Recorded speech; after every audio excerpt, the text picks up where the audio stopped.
How many years of my life did I lose yesterday? Too much. How many hair on my head, the remaining hair on my head, did I lose yesterday? Too much. I didn't count them. But yesterday only one result was acceptable, and it was victory. And yesterday we won. Bodø Glimt 2, Juventus 3. We'll speak about the game, of course, because it's the day after. We'll speak about the tops. Can we speak about Kenan Yildiz? What a player. Can we speak about the flops? Yes, we'll speak about the flops. Adic, but not only.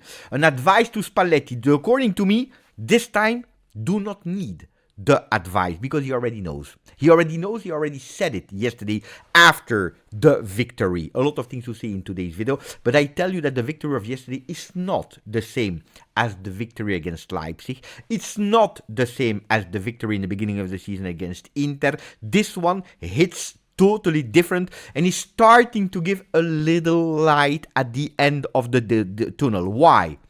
Because that victory against Leipzig, at that moment, at that specific moment of the season, we didn't lose a game yet. Because the victory against Inter, it was the third consecutive win with Igor Tudor on the bench, and everything was beautiful and everything was great. Now we're able to answer that momentarily 2-2 after a crazy mistake from Cabal. How did he enter yesterday? We were able to do it in a moment of difficulty, not only of the game, but of the season. Ciao Juventini of the world, my name is Giuseppe, welcome back on the channel, I hope you're all doing well. Today I want to start with something different, not analyzing the game yet, but the post words of Luciano Spalletti, because I tell you personally, if you don't understand, if you are not aware of the core problem, you can try to fix a million things. Maybe the real problem will arrive first because you are lucky and you solve it immediately. But if you are not aware, it could be that the main core problem is position 10th, 15th, 20th in your priority list. And before you arrive there, well, you try to solve a lot of things without really solving the core problem. Yesterday, what did he say? He said, we are in a moment of difficulty in all aspects, but then the team can't play free in their head. It's a team without courage. They are suffering the criticism that they receive of the moment that we are in. They cannot get over it. This victory is fundamental, but from now on, I am on top of it. I will be on top of them because we were already able to show that we can do it. But we must grow on the field, but also mentally. He said a lot of things yesterday, but I really wanted to extract these words because this is what we are speaking about since extremely long. Thiago Motta, Igor Tudor, lack of leadership, lack of examples, not understanding who is the real captain of this Juve. You remember how many times we were rotating that arm and something that is crazy in the history of Juve. That lack of leadership and players that are scared and players that are mentally fragile. He understood it. He needed 5 games, 2 months more or less, to really point the finger on what is the real problem of this Juve. It's that we are lacking courage. But from now on, he is on top of it. And if he puts this as the priority of Juve, we are able from now on to accelerate, to really accelerate and solving problems, to see a better Juve. If you're the end, please put a maximum of like. Don't forget to subscribe to the channel because we go towards Gazzetta dello Sport. Today I'm angry for 2 things with Gazzetta. The first one is the big title on the front page and then the article of today on the online, but therefore you need to wait until the very end of the video because I will tell you later. But the first title, La Gazzetta dello Sport is saying today, Vera Juve, the real Juve. What are we speaking about? This is blasphemy. This is an insult to 128 years of history of Juve. No. The one that we watched yesterday is not the real Juve. Maybe it's the real Juve of 25-26. If you would tell me, Beppe, vera Juve di questa stagione, real Juve, the true Juve of this season, I can tell you, this is what we are. This is what we are. But the real Juve, that may be a bit too much because yesterday I didn't see the real Juve, especially not the way that we enter again a fundamental game. I don't understand. We are speaking since weeks, probably even since months, that playing on a synthetic field with this temperature is difficult. We were not ready. Yesterday we were slipping in the first half. Slipping and sleeping. The accuracy of our passes was horror show. It was disgusting to see. Probably one of the worst first half I watched, and it's difficult to beat the other horrors that we already watched, but one of the most horrible first half that I watched in my history. Indeed, long time. What a disaster. But everyone, Agic, and we'll come back on the individual players, McKennie, Miretti, Cambiaso, so many players that were missing everything that was possible. We didn't see 3 passes in a row. It was really absurd. The first 7 minutes, I would love to say the first 6-7 minutes, were a disaster show where Juventus didn't see the ball. Which Bodø Glimt, they understood immediately, it's a team that is weak, that is mentally fragile. We need to impose our rhythm immediately because we will make them hurt. We will pain them and they will be on the ground immediately. This is what we are today. A Juve that even if they have the posters of Gianluigi Buffon in their room, like the sporting director of Bodø, well, it's not scaring anybody anymore. And we had the proof, again, an evidence yesterday how we started the game. A total disaster show yesterday. And it's true that at the end of the game, if you go towards the statistics, for the people that didn't watch the game, you will see 23 attempts from Juve, 16 on target, with a shot accuracy of 70%. You tell me, Beppe, it was not that bad. It was not that bad.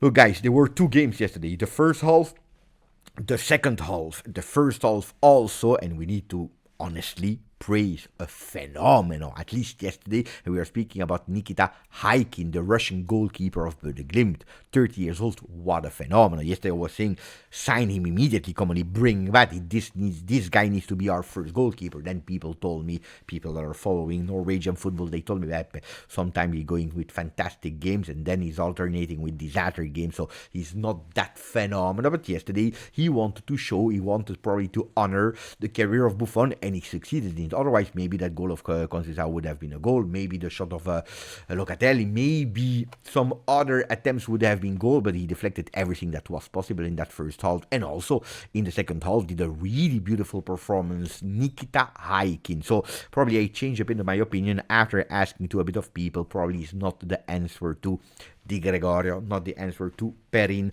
not the answer to the goalkeeper of Juve. La Juve è viva, Juventus is alive is the title of Tuttosport inside the papers, ma che brividi. Juventus is alive, but what a scary moment, we were shaking, and it's true that we were shaking. That penalty caused by a mistake of Cabal, that was a disaster. At a certain moment, watching the game of yesterday, I said, we will not recuperate that one. That's a massive hit. I tell you guys, if yesterday you draw, means losing points, if yesterday after 5 games you're not able to win a single game, you are out. Not mathematically, but virtually you're out. And winning against Cagliari, winning it against Udinese in Serie A and Coppa Italia would mean absolutely nothing. You need to postpone a bit of enthusiasm of Juventini until the game of Napoli. That means nothing, even if you beat them, because at the moment you are at -7 of Roma in Serie A, which would have been a total disaster because, ragazzi, we are speaking about Juve that is not a contender to win Champions League, and we all know it. Unfortunately, we are not there to compete until the end. But not going to the playoff would have been a total disaster. Also in terms of image, if you have 36 teams and you're not able to enter the first 24, we have a problem. That today we are 21st, waiting for the other games to be played, like PSV, Monaco, Paphos, Club Brugge, and Frankfurt. Understanding if we will still be in that top 24 or not, it's another question. Then Paphos, Benfica, and Monaco are the last 3 games of our Champions League road. Let's see where we are. Then first half, we spoke about it, one of the worst one I ever saw, and then there is that second half. Yildiz scongela la Juve. Yildiz is unfreezing Juventus, and this is what happened yesterday. He entered at the 46th minute, entering and subbing out Adzic. Yesterday we saw another game. Yesterday, the second half, we saw another game. Now, before going to individualities, the tops, the flops, and an advice to Spalletti, I really want to say that Adzic played his worst game with Juve. Adzic didn't play well yesterday. He will be the first one to be aware of it. I met him one time in Avellino where he didn't play a great game.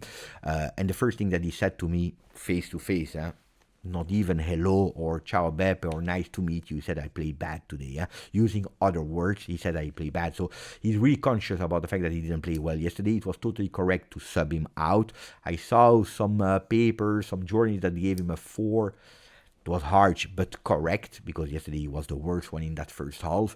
Now calma. It's a young kid of 19 years old in his first starting appearance in Champions League in a difficult field, but especially the entire team, so him plus 10 others except of Conceição, were doing extremely bad, extremely bad. What influenced the game of Adic yesterday? Also him missing that first pass and then Spalletti screaming and yelling on him probably didn't put him in the best condition to play well. He missed everything that was possible to miss. So if we want to criticize the performance of yesterday, absolutely. And it's totally correct. And I think that he would not be happy if we are not criticizing him, but just praising him and saying, ah, bravo, and he will do better next time. No, that's not the point. Now, criticize the performance of yesterday. If we are starting to criticize the kid, I think that we, Juventini, are absolutely not a beautiful example. And we are not helping when Spalletti is right or saying in post-conference, this team is mentally fragile and this team is suffering the criticism online and what we are telling them and blaming them. We know it, and this team needs leadership. This team misses character and strong personalities, but it is something that we will solve now for the game against Cagliari, for the game against Udinese, for the game against Napoli, for the game against Paphos, the game against Bologna, Roma. We will not solve it because no other players will arrive. Maybe a few in the winter, especially players in the summer, but not now. So if we can pay attention to take down a player of 19, I would appreciate it. Is it a player that can go on loan in the winter, in the summer? Possibly, because he deserves more minutes, and probably yesterday he lost one of the first trust of Spalletti to start. Now, I must say, calma with Asic. That was correctly the worst one of the first half. I say, Miretti was bad in the first half. McKennie was bad in the first half. Cambiaso was not that great in the first half. The only one that I really want to save there is Chico Conceição. That plays well. And I would love to see him from the first minute every game. Then, can he do 90 minutes? No, it's not the 90-minute player. Sometimes he will enter from the bench. Sometimes he will start. But he's the player that I would love to see more and more because he was the only one that was creating something. And then we go towards the tops. I have identified 3 tops. Top, Yildiz. Un Yildiz alla Alex is the title of Corriere dello Sport. A Yildiz alla Alex Del Piero. Calma. I don't understand, but we spoke about it. Il tiro alla Del Piero, the tongue, la linguaccia, the records that are similar, the captaincy, the number 10. Yeah, okay. But in the case of yesterday, I don't really understand the comparison between Alex and I don't understand the title of Corriere dello Sport. But anyway, can we speak about the player? Can we speak about the performance? He didn't know that he would not play. Just telling you that the players are not able to leak, or whoever is not able to leak the formation to the journalists because they don't even know. So he said, I didn't know that I would not play. What was interesting for me was not scoring yesterday, but was helping my team. So he speaks as a leader. He said it's a real pity that we canceled that goal to Miretti because he deserved to score. It would have been la ciliegina sulla torta, the icing on the cake, the cherry on the cake. For Kenan Yildiz, really speak about the leader, but yesterday he took the team on his shoulder, and I told you it's not only Kenan that changed the game, because I don't really believe on one player that is changing everything suddenly, but it was the entire team that came in with a total different behavior. But what a player. Yesterday, the player that entered, Mo, I believe he didn't sleep. I can guarantee he didn't sleep. But he was there with some assists, with some plays. Yesterday, it was a Yildiz was phenomenal. And he didn't play as the number 10 behind the strikers. Important also to note, I don't need it. This is my personal battle. I'm probably the only one that is telling you that. I don't care about having Yildiz as a number 10 behind the striker more centrally. As long as he has the freedom to play, as long as you are giving him the ball, as long as you are involving him, and also as long as he says into his head, I can destroy this game because I'm much stronger, because this is the reality. He is much stronger. The other thing that I was extremely happy about, so the top is Yildiz, the other tops are the strikers. Finally, we saw them scoring, and both of them, not only one. Look, I said yesterday, Iceman. But today, thinking about more than Iceman, Jonathan David was a fireman. He was a fireman yesterday because that goal at the 91st minute, and what an important goal. Well, he's actually putting down a lot of fire that we would have spoken about in today's video, but for the remaining days of the week as well. Openda scoring that momentarily 1-1, his first goal as a Bianconero, and then the second goal, the first one in Champions League, and what a goal of Jonathan David. Not the most beautiful goal for Jonathan David, but he was there, and this is something that we are asking so many times. Where are our strikers? Well, yesterday both of them were in the right moment, in the right place, and that's super important. I'm happy for them. So now for a few days we will not speak about the fact that they didn't score and 0 goals in season, etc., but hopefully now it will unlock, because now at Juve you cannot celebrate too much a goal. You need to give continuity. The words of Openda yesterday were significant as well, because he said, yes, I'm happy, yes, I am smiling for my first goal, but especially for the victory in Champions League. Were they difficult, the first starting months? Absolutely yes. It was not easy, it was not simple, because not scoring, well, you lose a lot of auto-conviction, but Juventus always backed me up, always supported me. Adapting to this was not really easy, but I must say that I was extremely happy also to help the team. So now unlocking and give continuity, and that's why I would love or Jonathan David, or Openda, or both of them, but to be there, playing against Cagliari. That's important. The third top is Spalletti. Did you see Spalletti yesterday? La testa, usare la testa. Yesterday he went totally crazy. Yesterday, not a single time he watched the ground. He watched his feet. He watched, maybe because he doesn't love the aspect of the synthetic grass. Maybe that he prefers the natural. I don't know what happened yesterday, but he was watching the game. He was yelling at them. He was telling them. He was motivating them. This is the Spalletti that I want. That's a total different Spalletti as the one that is lost in mind. That doesn't know that he's totally lost in his thoughts. No. There is no time to be lost in your thoughts. You need to explain, you need to tell them. It's like a video game, because otherwise they are not mature enough to take leadership by their own. We need a real leader on the bench, and yesterday in the game, Spalletti showed it. So 3 tops. If we go towards the flop, well, the first half. And I'm speaking about McKennie. I'm speaking about Cambiaso. I'm speaking about Miretti that was missing every single thing. I'm speaking about Adzic. Yesterday, a total disaster performance. I will not repeat it because we already said it in that chapter of Adzic, but yesterday it was our first half. Our first half. So first half, Adzic, I also want to put Cabal. Cabal, and it's not the first time that he's entering and making disasters. Yesterday, I don't understand that foul. I really don't understand that foul. That's totally crazy. It's totally crazy. Totally crazy. Anyway, I go to the advice, closing this video. Before speaking about Gazzetta, pay attention, I didn't forget. Vittoria fondamentale, he says, Spallettone. Fundamental victory, but then he says, per noi decisivo voler fare la gara. For us, it's decisive to do the game, to play. Well, my advice, and I think that he understood it as well, this team, and I'm telling you, I'm one of the most balanced person on earth. I'm telling you, this team needs to attack. This team cannot calculate. This team cannot manage. This team needs to attack. You will concede, yeah, but you need to attack. Otherwise, it will be extremely difficult. So the advice for Spalletti is put them courage. Let them play. Let them play. Then, when things are going well, you always have a Gazzetta around the corner to try to bring things down.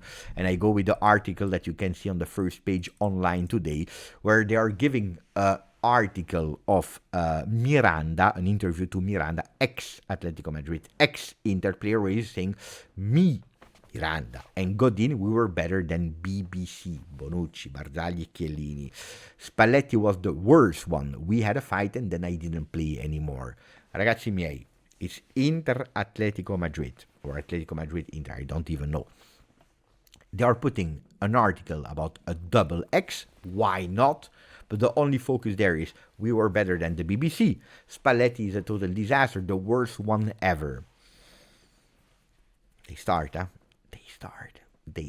ragazzi. They start to feel. And it's already the third article against Spalletti in Gazzetta dello Sport in a few weeks. they start, I tell you that. And when you're asking, Beppe, do you see the light at the end of the tunnel? Yes, I see it. With these kind of articles, I start to see the light.